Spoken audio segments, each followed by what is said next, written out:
Welcome to the next episode of Hidden Gems. Today we have another special guest, Hugo from the Flare project. Hugo, how are you today? Hi, Ganesh. Thanks for having me. I'm really good, thanks. So Hugo, let's start with a quick intro to yourself. How did you get into the space before we actually jump into Flare? I think most people that know a bit about Flare have heard this probably 50 times. My background was originally, I was in finance. I was a commodity derivatives trader at a number of hedge funds in London. After about 7 years, I decided I really didn't want to do that anymore. I found it sort of quite dull, uninspiring. So I went back to university, to UCL, to study machine learning. That's where I sort of met my co-founders, Dr. Nairi Usha, who's our chief scientific officer, and Sean Rowan, who originally was our CTO and is now our head of future products. Very cool. Okay, so let's talk about Flare. What is Flare in one sentence? In one sentence, Flare is a smart contract platform that natively acquires data as a public good. Incredible. Okay, so my understanding is that Flare is an L1 chain. The question is, why an L1 chain as opposed to being a side chain or a roll-up on Ethereum? Okay, so Flare is designed really from the ground up with optimized decentralized data acquisition protocols. Our mission is to enable the provision of data at scale onto chain so that developers can build more useful applications. We couldn't actually achieve what we wanted to do as a sidechain or a roll-up. We did look at it. It didn't give us the flexibility really to create a network of validators that are also providing data. So in the broad category of developer tools, in the data realm, you have oracles that bring outside data to the blockchain, and you have indexes like Covalent that bring blockchain data to the outside world. Which category are you guys in? So we are a blockchain as an oracle. We're a smart contract layer, essentially, with essentially a native oracle, if you want to think about it that way.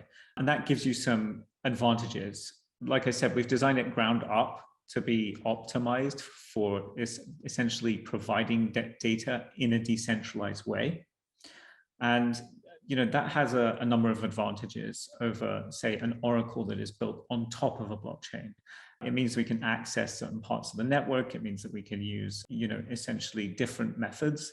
We can optimize the gas. We can, give essentially gas discounts to the data providers. And we can sort of structure things in a way where it's not, having to rely too heavily on the VM layer. Got it. Okay. Now let's talk about the problem itself that Flare wants to solve. What is the core problem, and is there a adjacent market or an analogy in the Web2 space where this problem is being solved, some kind of parallels, or is this very native to crypto economic protocols and ecosystems? So I think it's really interesting because this is actually an example I often start a talk with, or a conversation about, which is if I gave you a seed check to go and start a protocol that did something with the internet and it wasn't blockchain, it's very unlikely that you go and start a protocol that was unable to access external data, because external data is basically the lifeblood of every product, every digital product we use. But the problem is that blockchains are self-contained systems, or typically have been designed as self-contained systems. And really, with the exception of Bitcoin and potentially a few other store of value coins, they've sort of maxed out the utility of those self-contained systems. And hence, oracles came in as a simple and I'd say like a quick and dirty solution built on top of a chain to provide a modicum of data to applications. And I'd probably make the argument that the majority of the utility that exists in DeFi today is in some way driven by on-chain data provision. And so what we're essentially trying to do, and what the industry I don't think is focused on, is essentially designing a blockchain method to efficiently get data at scale. And then use that directly with smart contracts.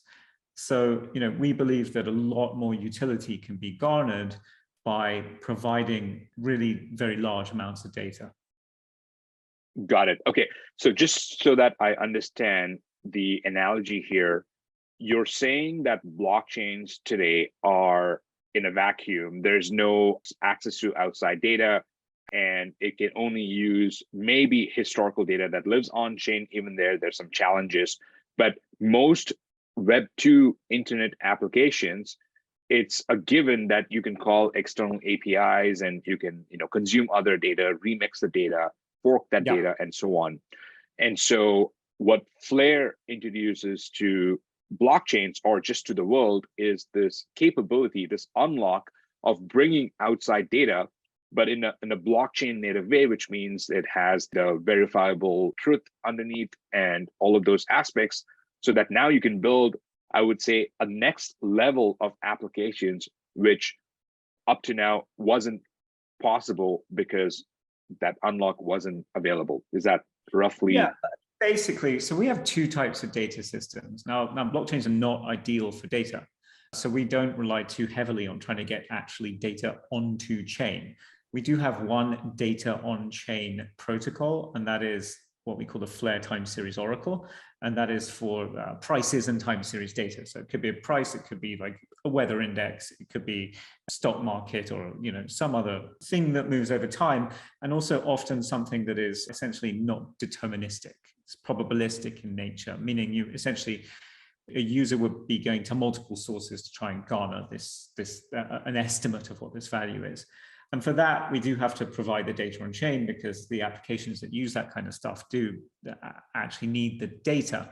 Whereas our other protocols are more around using proofs of data. So it's acquisition of a proof of data as opposed to the underlying data itself, because storing that data, isn't necessarily valuable or useful. And the advantage of using a proof system is that it can be incredibly lightweight, which means you can do a vast amount of proofs with very minimal burden on the network. So the two products, digging a bit deeper here, one is a time series oracle, so pretty straightforward there. Price feeds is a big use case of that.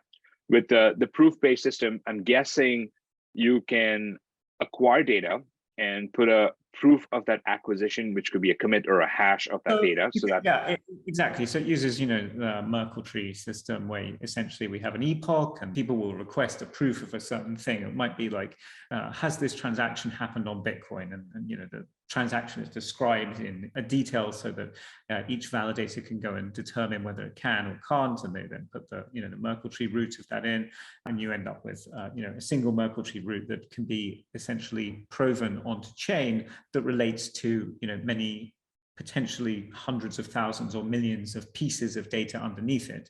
And then we keep a little bit of that data in the buffer so it can be used immediately, but we don't keep a big history of it. Got it. Okay. And what about the compute? So let's say the data has been acquired and you have the proof on chain. And let's say I mutated or compute, let's say I run a machine learning model. Can you trace the provenance of that mutation also using a Flare network? Is that? So are you running the ML model off chain, or are you running?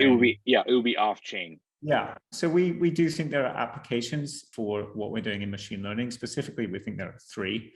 We think it's around essentially proving the data. So essentially allowing people to get some data, attest it to chain, and then essentially use the hash of the data to sell that data and prove that is in fact the data.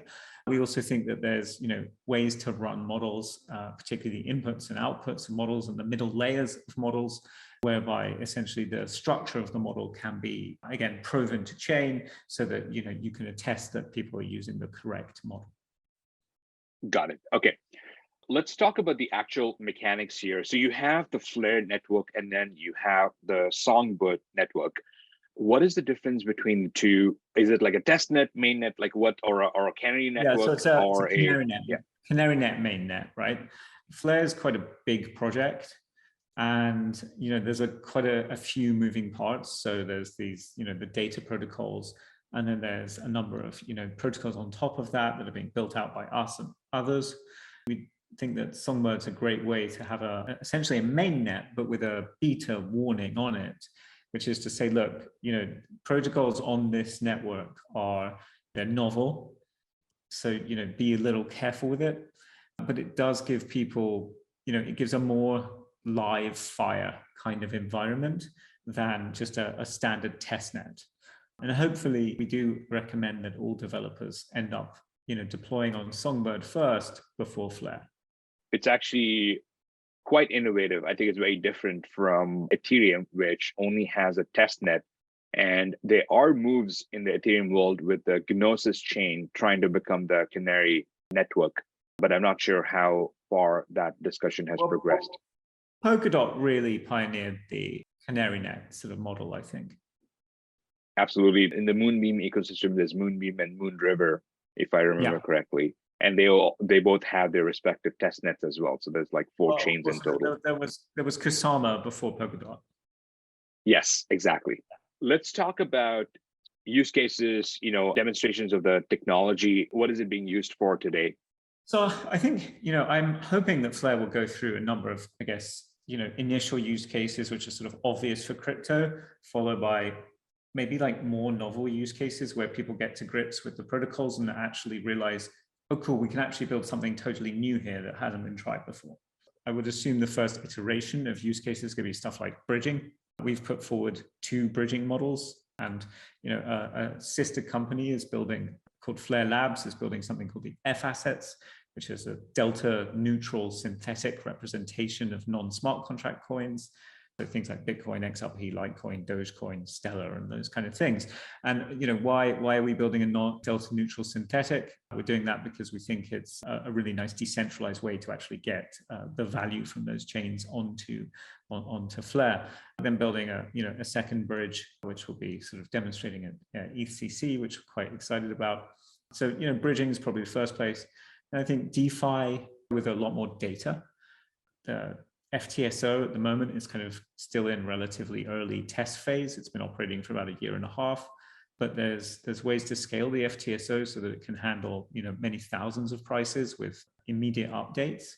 That means essentially data on Flare is provided as a public good, and I think essentially what that means is it's really, really cheap. In fact, in terms of time series data for the application itself, it's basically free. So what that means is that you can bring in data that you simply was not economically feasible to bring in previously. And that means you can experiment with like way more stuff, which is quite exciting. So to give you an example of that, I don't really see people bringing in housing starts data or inflation rate data, much, just regular indices of various economic factors. But you could have a perps market on those kind of indices. And I think that's quite, or say a wagering market on those kind of indices. And I think that's kind of an interesting direction. So DeFi with a lot more data. Gaming, because of the proof system, it is sort of cheap to prove large amounts of in-game data onto chain. And so I think Flare lets gaming companies kind of experiment with and build totally new models that are basically not feasible on other chains because it's too expensive to do so. I've been thinking a bit about things like DAOs that could be coded up a priori. So a DAO could have a vote and say, we'd like to have an automated system that responds to a certain event in a certain way.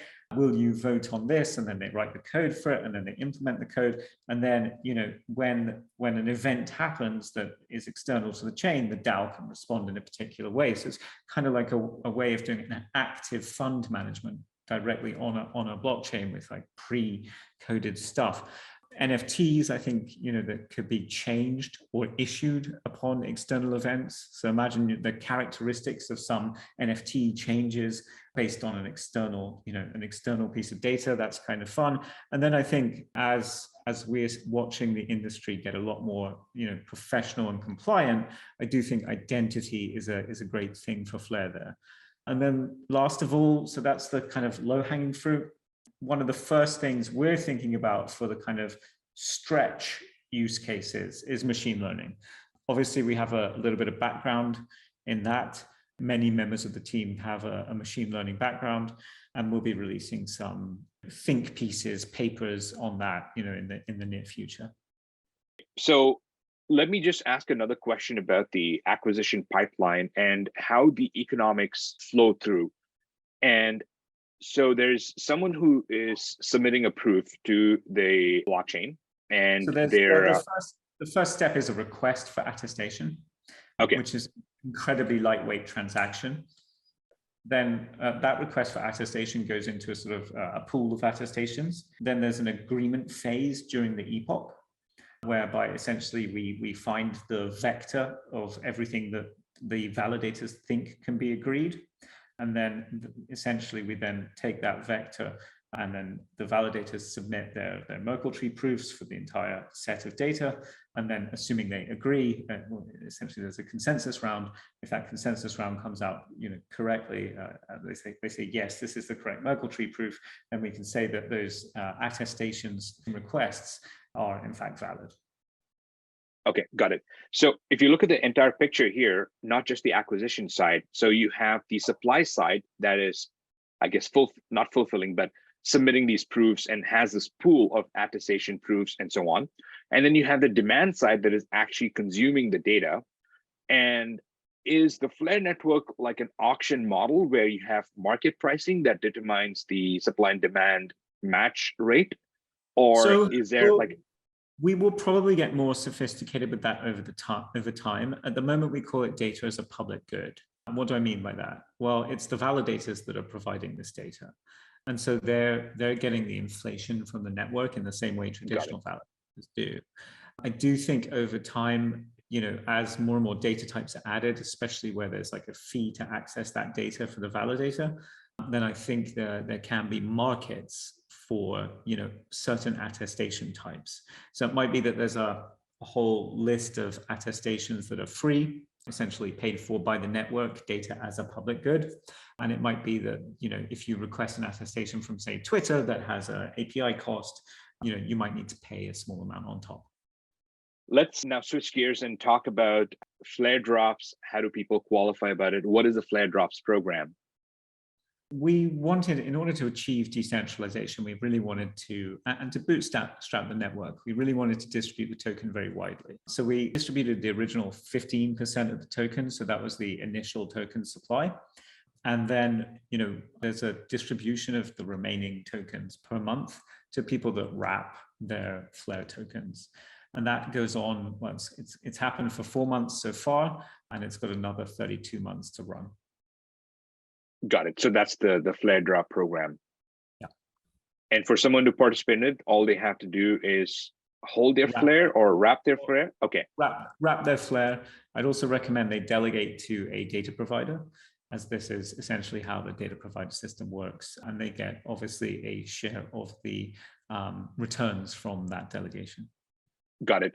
And what does wrap actually mean? Is the token on Ethereum that needs to be wrapped and brought up? So it's just wrapped in terms of smart contract wraps. So because it runs the EVM, the mathematical operations can't be performed on the token itself, on the native token, not easily be performed. So you have to put it in, and you have to convert it into an ERC20 so it can be sort of more easily used in a smart contract. It remains on Flare. Okay, got it. Yeah.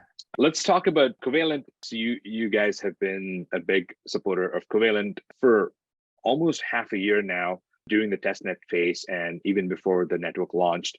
How has it been working with Covalent? I mean, by all accounts, we're a team of 75 people. So I am not the team that looks after that. But by all accounts, it's been absolutely brilliant from our side. Great. So now how do builders start developing on Flare? So we've got a docs site. We obviously have a website. So, if you go to flare.network, you can access, our website, our blogs that tell you a little bit more about Flare. And of course, the docs site, Discord, we have a Twitter. Got it. Okay. And any final parting thoughts before we wrap up? I think, for me, I'm more bullish on what we're doing, and I'm more bullish on the industry than I've been actually in a long while. And we took a very long time to launch Flare, but the support we've found from people like yourselves and other developers has been absolutely fantastic. So thank you for joining the Flare network. I feel the same way. The bad news has been relentless, but I think these are positives. The swamp has been drained, and you can now see this, I guess, grassroots, this new growth that is coming about in a more structured, sustainable way, which is very exciting for the future of this industry. All right, Hugo, I think that's it. We've wrapped up. Thank you so much for sharing your thoughts and being generous with your time. See you later. Take care. Thanks a lot, Ganesh. Bye.